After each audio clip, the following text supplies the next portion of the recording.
I experienced so much of that alignment. You know, even when I was tortured, my spirit was always in a safe, loving space. It was above the torture that they couldn't torture my spirit. In other words, they could only torture my body and, you know, like that. But my spirit was always in that safe, loving space. And because I had so many near-death experiences that became like a freeway, you know, I mean, it's just this wide path for me. And when I was healing and realizing that, you know, wow, that's just the most beautiful saving grace of all humanity, that we have this ability. And it's like, to me, when I decided I would live the love I am, it was aligned with that divine. It was the acknowledgement of that. And so I never wanted to shut that off. Why would I? You know, so people say you must pray a lot, and it's like, well, my life is a prayer. It's more like I stay in that space and in that place. So in that regard, I don't meditate because I'm already aligned with that, and I celebrate that every day. It's the positive of the negative of my past, and it's so exciting to know that this is what we've been all blessed with all along. And even the children, what they've been through with the trafficking and the tortures and the horrors they've been through, they too can heal, because we've always had that ability to align with the divine and reconnect with that and heal with that and be who we were always intended to be. What happens to us in life isn't who we are. Who we are is still within. And we can reclaim that because of this amazing saving grace. And if it takes meditation for people to realign with that, yeah, you know, whatever it takes, ultimately it's to go within and reconnect with the essence of who we are. Would you say achieving that alignment saved your sanity, Cathy? And here's baby Ziggy, wants to come and say hi. Oh boy! Oh, hi, beautiful boy! Say hi to Roseanne and Cathy. Ziggy. Hi. Hi, Ziggy. Say hi. What you doing? Are you a good boy? You are a good boy. Look at you. Look at you. You're cute. Oh, say hi. Oh. He's a big one. He's almost 2 now, and he's in age 4 clothes already. He came out at 10 pounds and never stopped growing. Wow. Oh, he's a big boy. You're a big, strong boy. Look at you, Ziggy. The reason we do what we do. Yeah. Yeah, wow. He is. Oh, you've also got a message. I do meditate, and I have for a long, long time. I learned it when I was pregnant with my son, who turns 30 in 3 days, my baby. Wow. Wow. And I had 6 eggs implanted, and 5 of them he ate. And then I would go and look at this machine where they'd show the fetus or whatever, zygote. Oh my God. I would talk to it because I was learning to meditate, because I had to be on bed rest for 12 weeks to keep the pregnancy. And I go and talk to it and say, I really want you to come here and, you know, clasp on, grab on. And he did. And, you know, meditation is, the greatest part of meditation is to go to where your mind is completely silent. It's a hard thing to learn, a hard thing to do. But when you get to the place where you are not victim of bombarding thoughts and foreign thoughts, it's a great electrical realignment for you. It's a good thing, no matter how you do it. I do it the Jewish way, but they all go to the same. All roads lead to wherever. The divine. and how much has that helped you, Roseanne? Oh, it saved my life. It helped me when I was integrating my parts when I was in, therapy to be able to integrate my various parts. Man, it's the greatest thing. And especially if you've been abused, if you have abuse in your background, it's a way to get out of it, to not be a victim of it anymore, and to get out of the bad patterns that it makes you do. Like you're doing real good and then you screw up and mess everything up. Like you're real sober for a while and then you go out and take every drug, and then you go into the self-hate spiral. All of that is just part of the trauma of abuse. So if you can get on top of it and get silent of it, you're free of it. Would you say that because you were so famous, trauma came with that fame?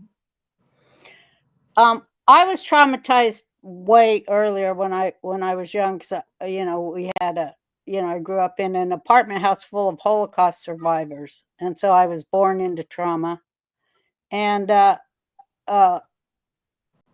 it divided me a lot. And then when I got to Hollywood, I just have to say it's lucky I believed in God.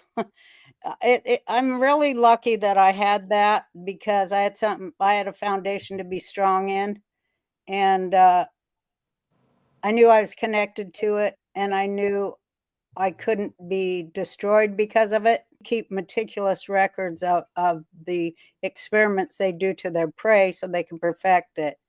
But we're seeing that in our country more and more and more. Oh my God, it's so bad. If people knew how bad it was here in America and what precipice we're standing over, and I just all the time go, what more can I do? I wish I could do more, but I tried to do everything I can, because I want no more children to be victims of this shit. It's over. I want it to go. Yeah, it's absolutely terrifying. So I lived in Arizona for 16 years, 17 years, and I'd turn the TV on and it'd be like, feeling down? Call your doctor. And it was just nonstop big pharma commercials. And looking at the stats, America, it's like the most medicated society in the world. And it definitely seems like there's a huge agenda there. Well, the women are highly medicated. I mean, they really go for women. You're depressed, whatever. Like I'm from Utah, and Utah has the highest number of women on antidepressives in the whole country. Well, of course, look at what you're living through. But people they don't want you to look at your surroundings and try to do anything about it. That's the one time they want you to go inside so you can blame yourself. The one time they want you to go inside is when, there's too much shit going on out here that you do have some power to change and confront.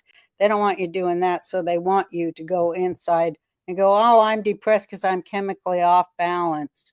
But look what it does. I mean, you look at the women now, the young women, and I'm like, boy, these gals are just drugged to the max, that they're out there marching against their own best interests and their own freedom. And they think that's just the height of feminism. It's devilish, man. Look what we're doing to the children. They're indoctrinating them in the school system, teaching them what to think instead of how to think. The kids are so bored, and then they start medicating them for attention deficit disorder, because they're too smart to buy into the dumbed down lies that are being pumped into their head. So it's a huge circle and cycle game that isn't necessary when we start factoring mind control into the equation, how to open our neuron pathways, the importance of getting out in nature, getting sunlight in our eyes and feeling it on our skin. I mean, not just taking it for granted. I'm talking about feeling it on our skin. Take off your shoes, feel the earth beneath your feet, breathe in the air. And Listen one to important thing, Cathy, I got to say too, this is really, really important and very simple. Look up. When you're outside, look up. All the time when we go outside, we're always looking down. But we need to look up because that triggers a chemical in our brain. It really, really does. It does, yeah. It's so good. And then to take in the beauty of it all and the majesty, when we start doing that, we start realizing that there are miracles unfolding all around us. Mm-hmm. Even when we look at nature and how animals interact and intercommunicate and everything, they can show us back to our senses again, how to get along with each other. There's so much to be learned from the simplest things. But if we're, you know, so, I remember me and you sitting on your porch, and when we were going, let's try to play with this, and we were like sending the thoughts out into the sky and the universe and everything. And remember, we'd sit on the porch and like just send these thoughts out about healing and you know, people being above the fray, people being free. And remember, like all these birds, like remember then a hawk would come. And then we'd look up hawk in the Indian medicine book, and then all these birds would start coming in formations. Remember? And people, if people knew what their minds are capable of, and that's what we want to start talking about, is how to fly above it. It's like bringing in the frequency. You know, that's ultimately what the animal medicine cards or the Cherokee lore is about that certain frequencies bring in, you know, certain vibrational animals. And man, I was sitting there on my couch in my son Adrian room looking outside, and there were a million hummingbirds. They were everywhere, you know, and it was so beautiful. I was like, you know, just so astounded by it. There's so many beautiful things around us all the time that we forget to even slow down and look at because we're usually too busy, you know, twiddling our thumbs on our cell phones or something, you know. But if we knew that we can call them to us, yes, that would be a great thing for people, wouldn't it? Yeah, it's what we do. Look at how many fox we bring around here.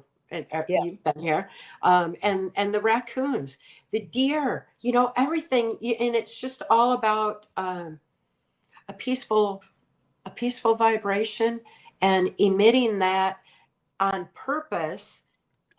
Seeing what happens with focus. Yeah. Yeah, I remember all the beautiful hummingbirds. There was a sanctuary in Tucson, and I just felt harmony with the hummingbirds. It was amazing. So we've got almost 2,500 people watching live right now. I've been hogging Cathy and Roseanne for an hour or so, and there's tons of questions have come in. Roseanne and Cathy, do you guys have time to answer some viewer questions? Sure, I do. Do you, Cathy? Perfect. All right, thank you. So Popper wants to know if you think there are any artists in Hollywood who are not corrupt, who are trying to get the truth out. Yeah, I do. I know a lot of them.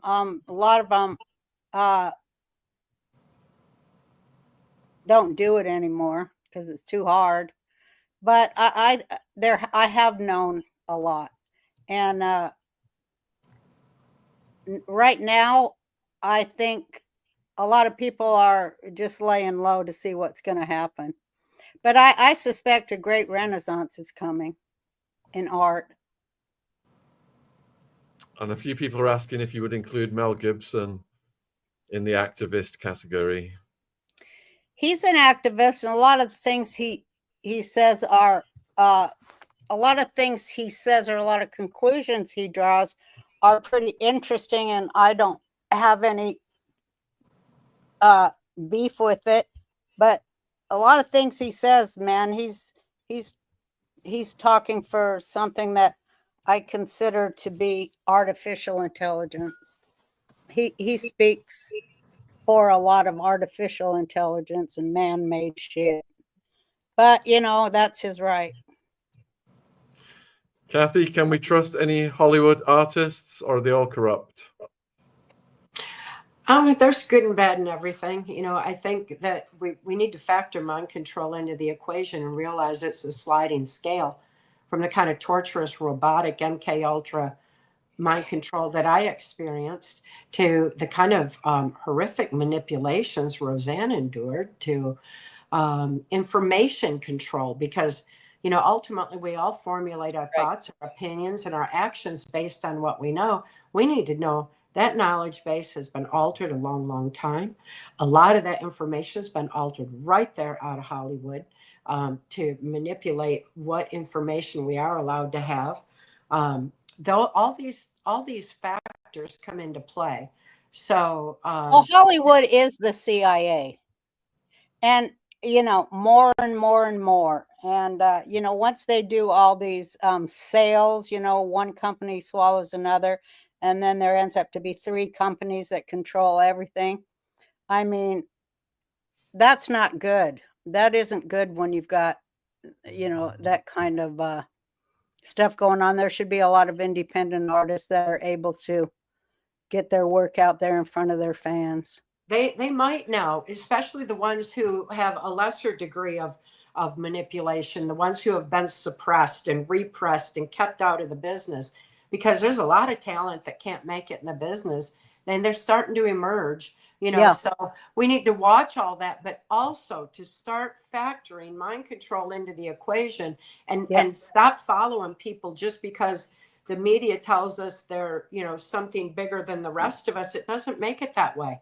You know, we all have something to bring to the table in this life, and we've all got a piece of the puzzle, and no one is more influential than another. We need to even apply that to politics and stop following leaders we didn't elect. We need to stop worshiping them like they're some kind of gods, because we need to be judging everything rather than being focused on judging people. Well, I also think that there is a war on artists.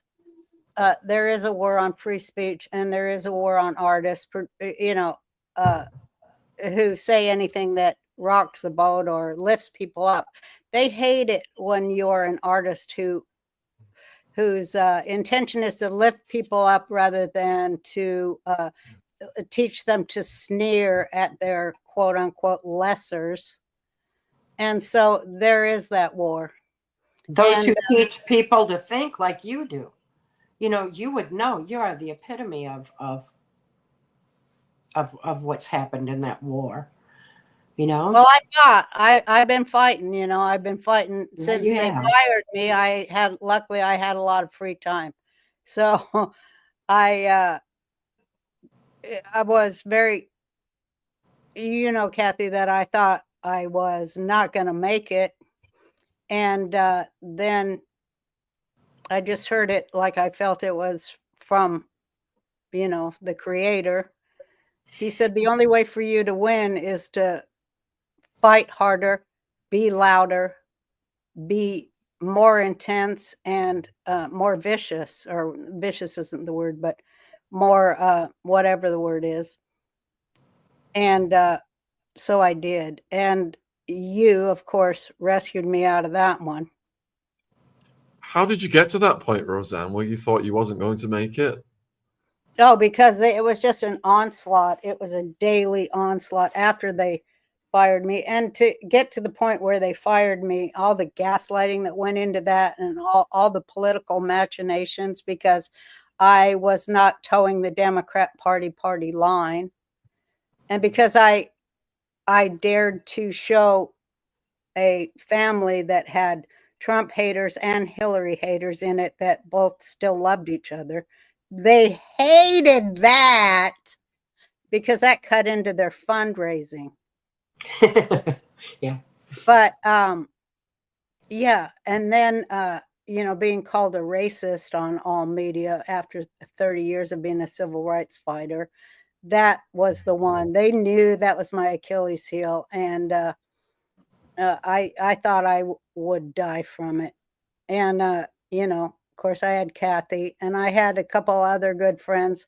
Unfortunately, they're dead, like Norm McDonald and Bob Einstein. They were my best Hollywood friends, and they died during that time. But you know, I had a lot of people that helped get me out of it, because I felt like I just sunk into a black hole of, you know, but of course I still had my faith, and if I didn't have that, I don't know if I'd be here. I had my faith, and I had my friends and my family. Of course, my family were all libtards, and they were all like, you know, blaming me for it. I didn't fire myself. They go, "What have you done, Mother?" I go, "Oh, I didn't fucking fire myself." But anyway, that's all the MKUltra mind programming that they were under, and everyone in Hollywood is under it. There's no way not to be under it in Hollywood. You know, that's why they'll snap their finger at CAA, which I call, you know, CIAA.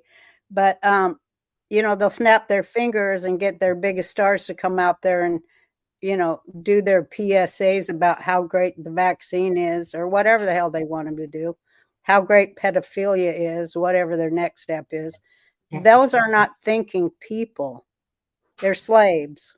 And I always pray to set the captives free, because that's what Judaism says you're supposed to pray for, to set the captives free. And I do pray that all the captives will be set free. And I also pray that all the evil people who have contributed to all the horror in the world, like GHISLAINE MAXWELL, that they realize that, hey, y'all can rejoin the human race anytime. All you got to do is tell the truth. So that's it, right? Roseanne, with hindsight, do you credit going into that black hole with sowing the seeds for your introspection? No, not really, because I was very introspective before I went back. They were begging me to come back, you know, and I was like, am I going to go back like Daniel into the lion's den? Because I knew what they were doing. They were trying to separate people. They were trying to bring back segregation, because that's a big Democrat. They love that. And they hate integration. They hate the races being together, because, boy, that's too much power for them to go against. And so they farm everybody into their little veal pens, I call it, human veal. But and I had to really meditate and think about that a lot, and because I didn't want to go back there. I lived in Hawaii, and then I kind of, you know, got a message from the Creator that's like, you could do a lot of good. You could help stop the dividing. You could do something different, so why not do it? And I thought, well, you know, why not? I'm here. I can do it. And I did do it, and that enraged them. I remember when Trump called me after my show got 28 million views and was #1 overnight on the reboot. And Trump called me to congratulate me on the numbers, because, you know, he really likes ratings numbers and stuff, as does everyone who works in TV. But he called me to and he wanted to put it on the news, you know, that the president called me and said, congratulations on bringing America together, blah, blah, blah. Well, ABC refused to carry it on their news that the president of the United States called their #1 show, the star of their #1 show, to say congratulate. They refused that, and I had to go on CBS to talk about how great it felt that the president of the United States called me and said congratulations to me, you know, because I remember as a little girl, I never thought the president would be giving me a call. And I had to go on CBS to do it, because ABC was immediately ashamed that I gave them a #1 show, and that I didn't say Trump sucks. And my so dad, Target, and I knew what I was going into. I knew that I was going to stand alone. Like I say, I knew I was going in the lion's den, but the fact was I had a 5th guy there with me, you know, and that's it. You know, it's so beautiful. You did it to unite people, and then they use the media to twist and smear and do the character It was assassination. Media Matters. It was Media Matters that did it. And I just read the other day, they're out of business. to say that, you know, You. that you were racist when you were uniting people is just cruel. And it's no wonder it hurt you, because you were living such a deep, powerful purpose, and you were doing it bravely for us all. And then they assaulted you for the very thing that you stand against, and that you're the farthest thing from a racist I've ever known. You know, you're just so wise and pure and loving, and that was cruel what they did to you.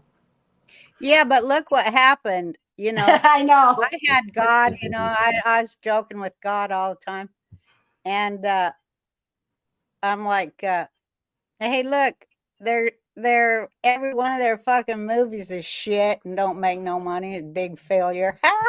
And nobody went to their shitty fucking theme parks either. I got all these letters. I got all these letters from. They forgot about Americans. They hate Americans. But I got all these letters from viewers going, you know what? We've saved up 5 years to be able to take our kids to Disneyland. After what Disney did to you, we're not going. And I got so many letters like that. And then I saw their theme parks fail. And I was just laughing my ass off going, that was a good one, God. He's the funniest comic on earth ever. And I always had a laugh over that, you know. I still do have a laugh over all these people that are so arrogant that they don't know. That makes them ignorant. Viewers, thank you for all the questions coming in, but I've just got a message from my dad. He never imagined he'd see Roseanne on his son's channel. So Derek Attwood, say hi to Roseanne from your mum and me. We watched every episode and loved it. Thank you. Well, your son, you did a good job with your son. He finally straightened his ass out.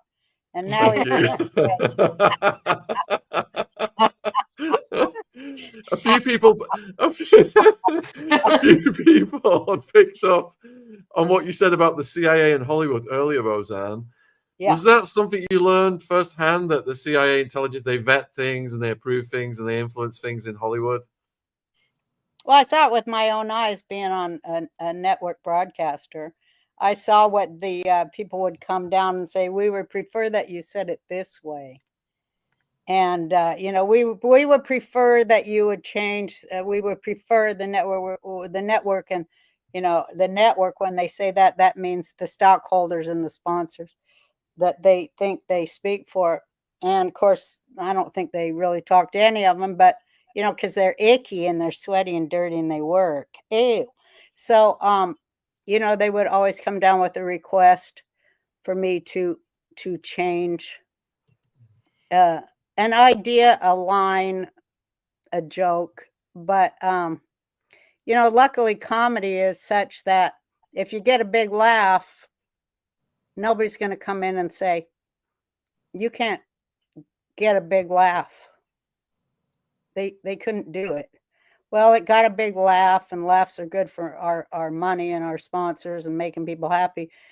After a while, I guess it was about after the first season of the original Roseanne, or I go, you know what? And I had been #1 for a while, so I did have some cachet or what have you. I go, you know what? All network people are banned from my set. You're not to come here till the run through. Your opinions and your you know, your 2 cents, I don't give a shit. You're not involved. And if you don't like it, cut it out. And they never did cut nothing out. They never did. But I think coming back, they thought, well, she's older and she seems nice. And I was nice. That's the bad thing. And I really did get along with everyone. But they would do these tricky mind control things to me in the reboot. And looking back now, I see, oh, I was just being groomed. I had no place there. After I gave them the only #1 show they had in 50 years besides my other one, They had to get rid of me because I'm just too sexy. I am just too damn sexy for them. That's the truth. It is the truth. You've got a question from Anna, and Keir Starmer over here just announced a £60 million program to put materials in the sky to block the sun. And Anna wants to know, Bill Gates is trying to block the sun, supposedly. What do you guys think about this sun blocking stuff? Well, when I was farming in Hawaii, they used to come over there and spray all their shit all over the skies. They're saying it was aluminum and it was going to bounce back and keep the sun from blah, blah. You know, I could go a million directions. They have no right to do that, and it don't help nothing. They're aluminum shit. Don't people get Alzheimer's from aluminum and they're spraying it in the skies? We're just prey. We are just prey for their experiments, which they either make into drugs or some other shit. It's all about that too. I mean, you know how they said military industrial complex? Well, it's military prison pharma industrial complex. So that's all it is. And the rest of us, we're just troublemakers. We want answers, and we're dirty and sweaty, and we work, and we want answers, and they have no need. They have no time for that. We need sunshine. Our food needs sunshine. Our animals need sunshine. It's essential. And to block it is insane. And just one more example of the arrogance of these unelected, self-appointed, self-anointed global leaders. You know, that they need to be stopped. People need to realize that we share this planet with people who are just way out of bounds with their manipulation of our lives, our minds, our food, you know, our planet, and stop them. You know, there's more of us than them. They're just a handful. They need to be stopped. We need to see some justice. We need to realize the reason why they're doing it is to ultimately control us all. And it also, because what Bush said, that if they lose control over us, they need to reduce our numbers to a much more manageable size. So it's all about the population control and controlling the population. It is, Yeah, definitely. I did 2 hours with David Icke yesterday, viewers. It's coming out in about a week or so, and he spoke a lot about Musk, the tech leaders, AI, transhumanism. And the viewer question for you guys is from Vasa. What are your thoughts on Elon Musk and the tech leaders?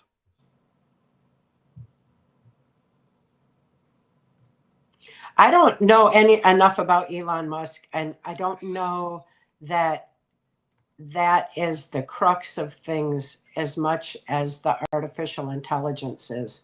You know, we need to understand that that's been around a long time, and it's been advanced for a long time, and we need to separate ourselves from it in order to preserve our humanity. So, you know, regardless of who's behind what, it's the agenda that we need to become aware of and see really what is for the benefit of humanity and what is towards the destruction of humanity. What's going to empower our saving grace of the strength of the human spirit, and what's going to diminish it.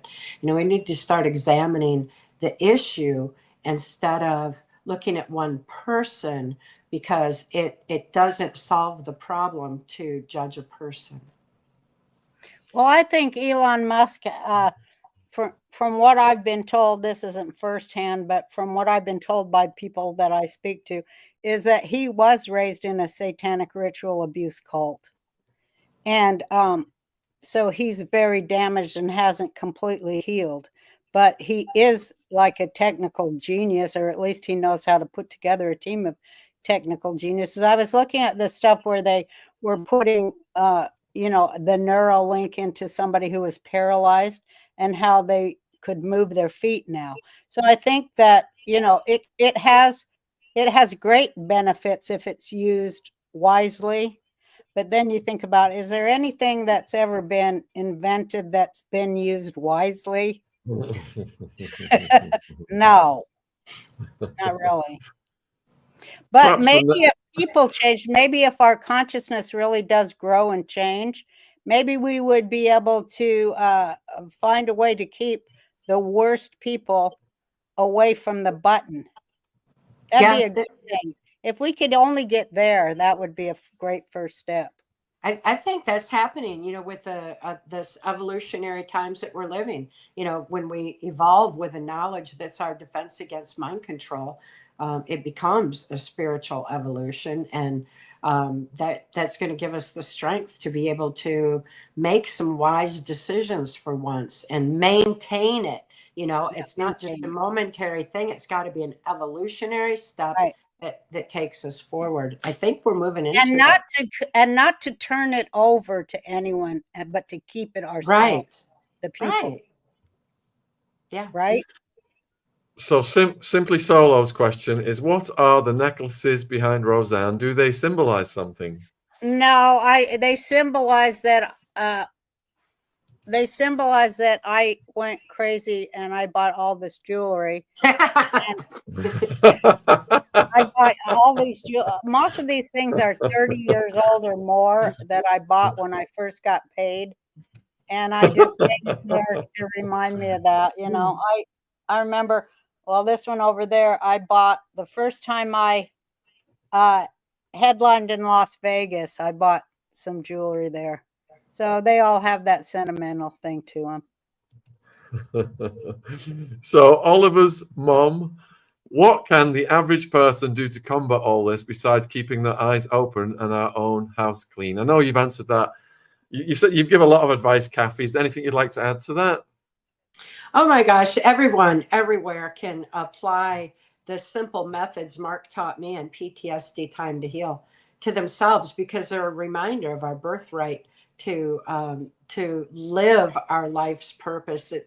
It allows us to align with the divine, and it's posted on my website. Everybody can have it. It's to pay what you can if you can, you know, so everybody can have it regardless of income, and start applying it. It's simple. It's easy to self-apply because it's natural, like writing out trauma, writing out fear, writing out grief, writing out guilt, write out anything that's immobilizing you, and do it with a pen and paper, because when you move a pen, it activates the critical analysis logic part of the brain. It shifts those immobilizing fears over to logic, where it's written out on paper, consciously seen, and all of a sudden you got an access to your brain. You're opening the neuron pathways in your brain. As you do it, add a solution, because that's going to lift you out of that dark pit and give you a clear view forward, like rising above the storm. And so I encourage everyone, just pick up a pen and paper and start writing out your fear and trauma. Shut off your devices. Get away from that for a while. Pick up that pen and paper. Do it the old-fashioned way, because that is what opens neuron pathways in the brain. Mind control shuts them down. We need to open them up. Typing does not do the same thing. It's not going to open them the way picking up a simple pen and paper does. Draw. I don't care. You pick up a crayon, draw.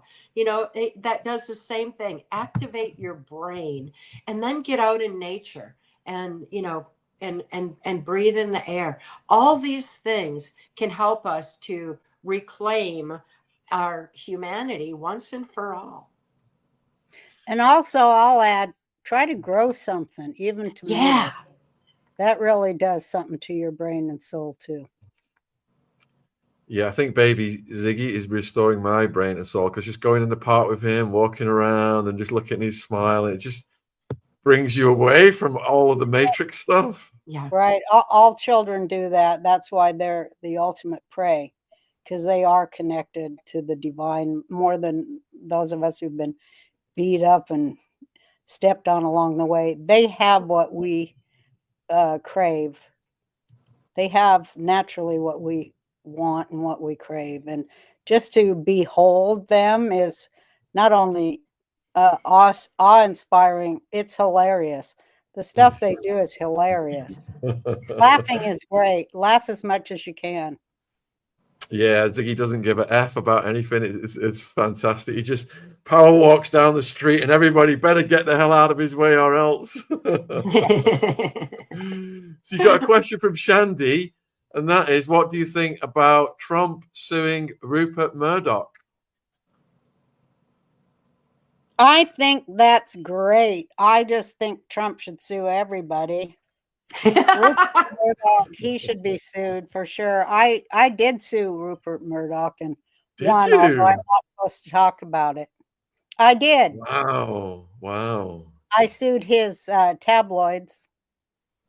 I think After, Rupert Murdoch needs to be sued. Do you remember when Outfoxed came out? I mean, back in the DVD days, you know, when before internet and people send it through the mail, Outfoxed talking about how, you know, they were manipulating the minds of the population, and Rupert Murdoch was just 100% behind all that and needed to be brought down back then. So if, you know, if someone is suing now, maybe is going to send a message that people don't want to be manipulated by media anymore. no, they just would love the facts. Yeah. Absolutely. We would love to hear the truth, and we deserve to hear the truth. Yeah. And so stop trying to keep that from us. But the more they try to keep it from us right now, the more they expose themselves as liars, and that's fun to watch. And then look at you two right here, right now. Shaun, what you do in bringing truth to light. Roseanne, you've been bringing it to light for so long. And then with your podcast, you know, that's what's making the difference in the world and putting these guys to shame anyway. The controlled media is losing their power because the people are gravitating to truth. They're gravitating to, you know, those like you instead of the Rupert Murdochs. You know, it's a new day. Yeah, they've outdone themselves. Yeah, they have. It's a bloody minefield. I've lost my channel twice, but since Trump got in, we have been able to say more on certain subjects. So thank you for doing that, YouTube. So we got a question from Jane. Roseanne, you were the biggest thing in the 80s. Did Ellen debut on your show? Yeah, she did debut on there. She's one of many who debuted on there. Yep. Viewers, we've got 10 minutes of the hour, so please get your final questions in now. And don't forget to support. You know who else debuted on there is, oh no, now I can't remember. Leonardo DiCaprio. No way. Yeah, way. Wow. Yeah, I used to visit my aunt in Arizona in the 80s. And your show was just, yeah, it was the thing to watch. Definitely. It was massive. Yeah, we had 44 million viewers per week before they had all the cable stuff, so people had more of a choice of what to watch. But yeah, we had like between 38 and 44 million viewers a week. Good grief. Pretty amazing. Before the internet and everything else. No, the first time before cable came in. Yeah. You know, there was only like 3 or 4 channels people could watch. So, but our viewers, we had a huge, I mean, all television shows had huge audiences then.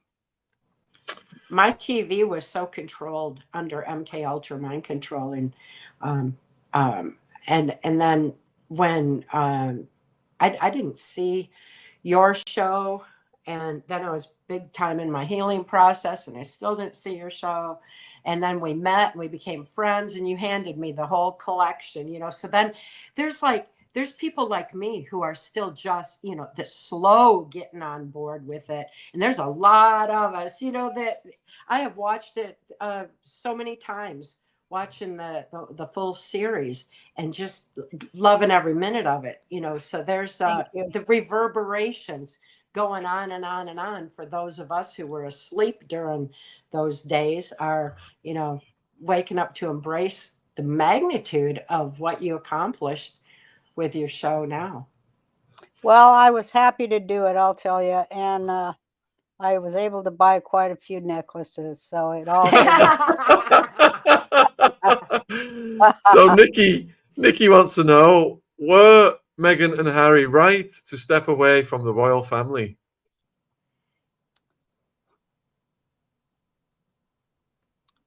Anyone? I guess. I feel sorry for Harry. I think he's a victim of mind control. And I think, you know, I don't like her so much. I think she manipulates him, and I just feel sorry for him.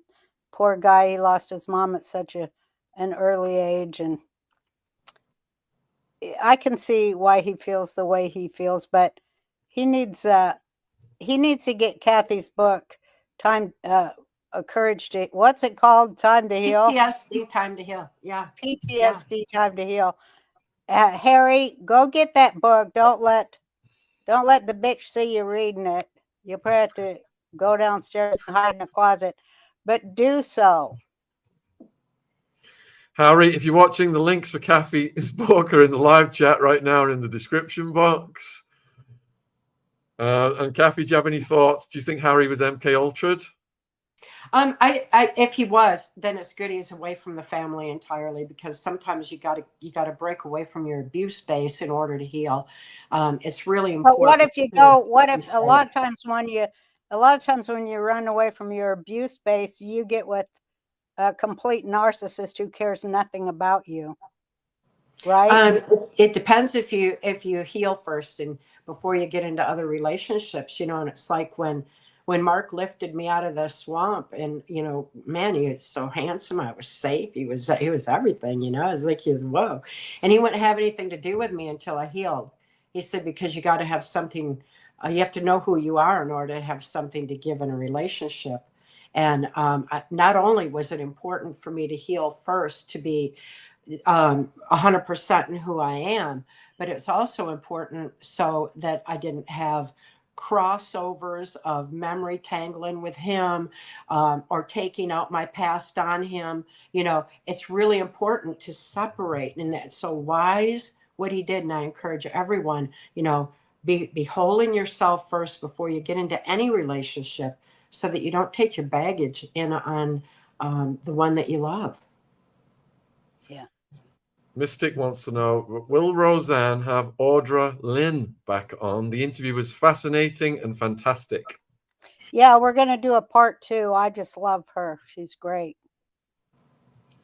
Katie Cat, Roseanne, what was your first show debut on TV? It was The Tonight Show with Johnny Carson. That was in 1986. I did 5 minutes of comedy on his show, which was a dream of every comic at the time. It was the way to go.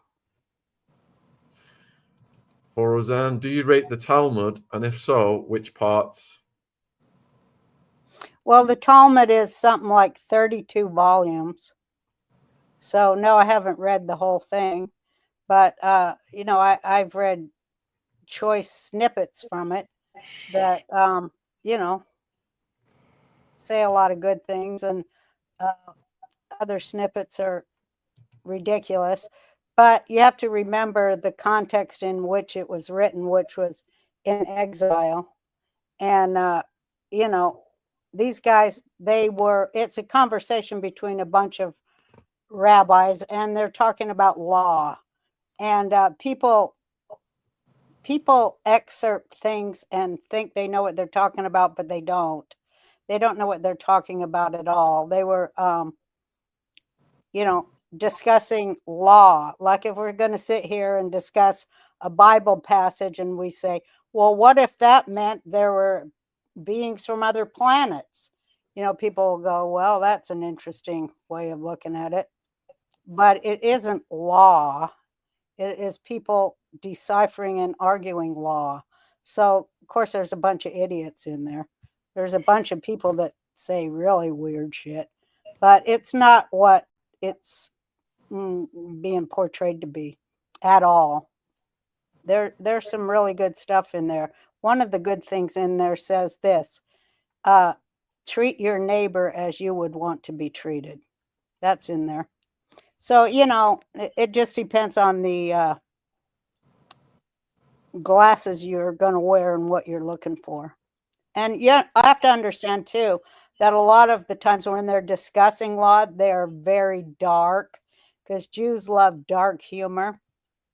One of the funniest parts of the things I've read in there it's really black humor about, well, what if this? Well, then it's a lot of what if and then. And some of it's hilarious and dark as hell. But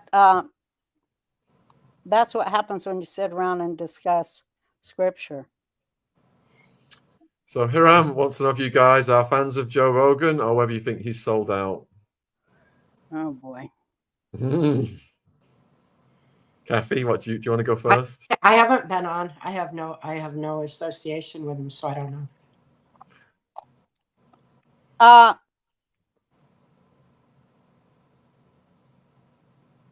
I've questioned him personally about things he's showed and things he says and puts on there. And I've also questioned Pierce, who I called Pierced. I've also questioned Pierced in his choice of subject matter too. So believe me, I call everybody. I tell them just what I think. And you know, because I'm an old nosy Jewish woman, that's my right. And so I must do so. When I see something immoral in one of my friends or somebody who's asking me for my time, I either ignore it or I confront it. Because if it's worth my time, then I'll confront it. If it's not worth my time, I'll ignore it. But at a certain point, I probably have to say something about everything, because why not? I'm that sexy. I have to pick my tooth now. Sorry, this is the last question. We're almost at the hour. So do you guys think that the outcome of the Diddy case revealed anything about the network, or there was a Comey cover-up? It goes right back to what I was saying about the Epstein tapes too. You know, I mean, and the Epstein logs. We've got to start factoring mind control into the equation. Realize that that the victims, the victimizers, and people compromised, whistleblowers. There's all kinds of factors to be considered instead of one blanket snap judgment. And hopefully, ultimately, people are going to expand their thinking to start wrapping their mind around mind control and factoring it into the equation. Well, I was always saying, since the whole Diddy arrest thing, I was like, oh, of course, the only guy that's going to go down for it is a black guy. That was my opinion then. And, you know, they're all friggin' monsters, but they seem to either blame Jews or black people, neither of which is in that tippy top pyramid part. So I think he's a monster, but I just feel sorry for all the victims, because that was another slap in the face to all the victims. Like, oh, well, you know, yeah. Blah, blah. And I also knew that CPS was trafficking children from Chicago and other cities and bringing them to Diddy parties, because people in CPS are getting paid too. They're all on the dime of, you know, the monsters. I call them vampires, but that went nowhere. It seems like anything that has to do with justice for the victims goes nowhere. And the justice system, all it does is protect the guilty. And we'll have to change that. But awareness is the first step towards positive change. So at least people finally became aware that there are blackmail tapes. That's I guess that could be a positive from it, because they've been making them my whole life. I know I was in them back in those big giant reels, you know, back in those days. So, you know, it's at least people are gaining some awareness, but we've got a good ways to go before we can be making any judgment. Here's some good advice. Don't never go to any party and stay past 9 p.m. Don't ever go to any party and stay past 9 p.m. The end. That's the deal. Especially if they're famous or powerful or glamorous. Do not stay past 9 p.m. So you've just got absolute love and respect in the chat all night, Kathy and Roseanne. And Deanne has just said this is one of the best interviews of all time. Huge thank you guys for being so generous with your time. Is there anything you'd like to say in conclusion? I'd like to say, me and Kathy, we wants to take our show on the road. We want to get out there and work with, you know, other with organizations that care about children who are victims and in their healing process. We are trying to work on that across the country with a number of other women and men, but moms and stuff. And so that we can educate people as to what's really going on and set the captives free. I don't know. You say something, Cathy. Yeah, that's beautiful. I mean, ultimately, we've been working towards that for a long time, raising awareness for the children's sake. This has got to stop. The kind of nonsense that we experienced, no one should. And our humanity is under attack. It's time people face that reality and remember who they are, why they're here, arm themselves with the knowledge that's our defense against mind control, and effectively protect the children going forward. Wow. I mean, you guys are powerful speakers in your own right, but combined, the power is multiplied, guys. And you I ought to just see feel us so honored. when we're drinking and smoking. We're real good. You think this is water? You think this is water? It's Russian vodka. So we're really calling it down when we're doing that, huh, Cathy? I'm going to let you guys go and Okay, close the thank show. you. Huge thank you for coming on. Thank you, Much Shaun. love from the UK. Thank you, guys. Good night. Thank you. Cheers. See ya. Cheers. Bye-bye. Viewers, that was phenomenal. Please support our guests. Click on the links in the description box. Don't go anywhere yet, though. I'm going to show you the trailer for our interview with Epstein's brother. Yes, we've just interviewed Epstein's brother. It's coming out in the next couple of days, and it's going to be mind-blowing. So here is the trailer, and Ron has just put it together this afternoon. Get some of this, folks. Crime. Yes. I'm Mark Epstein. I'm Jeffrey's. Yeah, I'm Mark Epstein. I'm Jeffrey's brother. As a matter of fact, he had a hearing coming up, you know, for to appeal the bail decision. And that was coming, and it would have been the largest bail in the United States history. So no one thinks he would have taken himself out. They both came out of the autopsy saying that they couldn't call it because it looked too much like a homicide. And interestingly enough, that never appears anywhere, even in the Justice Department report. On the initial death certificate we got, the cause of death said pending further study.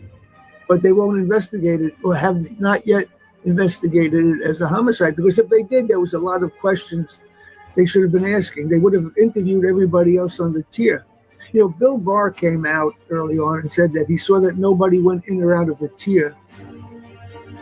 And that convinced them of this. And now with this recent release of the video, you can see that you can't see the tier door. And people can get to that tier door without being caught on that camera.